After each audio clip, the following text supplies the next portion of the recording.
I thought I had a handle on the situation. It was our second date, and we were at this cozy little cafe in downtown Portland, right? I'd been nervous all week, but when she said she loved coffee and indie music, I felt like I'd cracked the code. My plan was simple: order a latte, play it cool, and maybe mention something about the band on the playlist.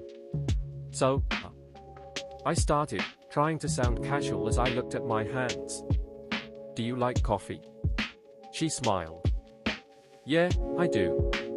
Okay, that was easy enough. I nodded, then went ahead and ordered a caramel macchiato without asking her what she wanted. It felt like an innocent thing to do, like maybe it was just something people did on dates. The barista looked at me with the kind of judgment usually reserved for people who try to open their own lockers in public restrooms. "Sir, we don't offer caramel macchiatos here." I blinked. "We do." "No, sir. We only have lattes and cappuccinos." Okay, so I was already nervous, but now I felt like the kind of guy who walks into a room and accidentally knocks over an entire display case. My face burned as I stared at the barista, then back at my date. She looked confused, but not in a way that made me feel better. "Oh, sorry about that," I said, trying to make it sound like no big deal. "I thought we had those here."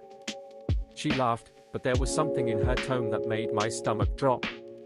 It wasn't cruel, it was just awkward. Like one of those moments where you know you've already messed up, and the only thing left is to keep going. The silence between us grew longer as we sat there, me fiddling with the menu while she sipped on her coffee. I tried to think of something else to say, anything, but my brain went completely blank. "So, what's your favorite band?" I asked, hoping that maybe I could salvage this somehow. She smiled again, but it wasn't the same kind of smile as before. "I don't know if I'd call them my favorite, but I like a lot of different ones." Okay, so now I was really confused. Was she trying to be polite? Did she not want to say she didn't like any of them? Was this the part where I was supposed to start talking about myself instead? I decided to go for it anyway. "I think my favorite is..." She interrupted me before I could finish. "You know what, I think we should just talk about something else." That was when I realized that the date wasn't going well. Not because of the coffee, but because of how I kept trying to force things into a script I had in my head. "I'm sorry," I said, feeling like an idiot. "I didn't mean to be so pushy."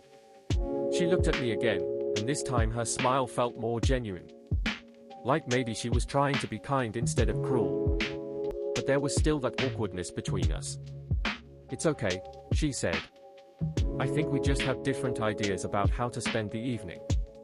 Okay, so I had messed up, but now I had something to work with. Maybe I could salvage this somehow?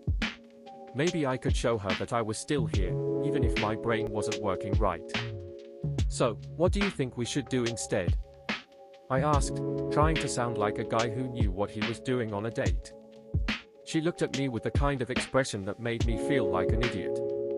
"I don't know. Maybe just go home and watch some TV." Okay, so now I had really messed up. I wasn't sure if this was my fault or not. Maybe it was just one of those things where no matter what you did, the date would be awkward anyway.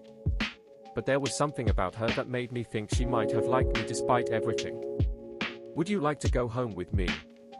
I asked, trying to sound like a guy who had some confidence in his own life.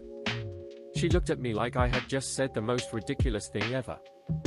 "What?" Okay, so now I was really confused again. Maybe she didn't want that either. Maybe it was one of those things where no matter what you did, the date would be awkward anyway. But there was still a chance that maybe we could salvage this somehow. "I think," I said slowly, trying to work through my thoughts as best as I could.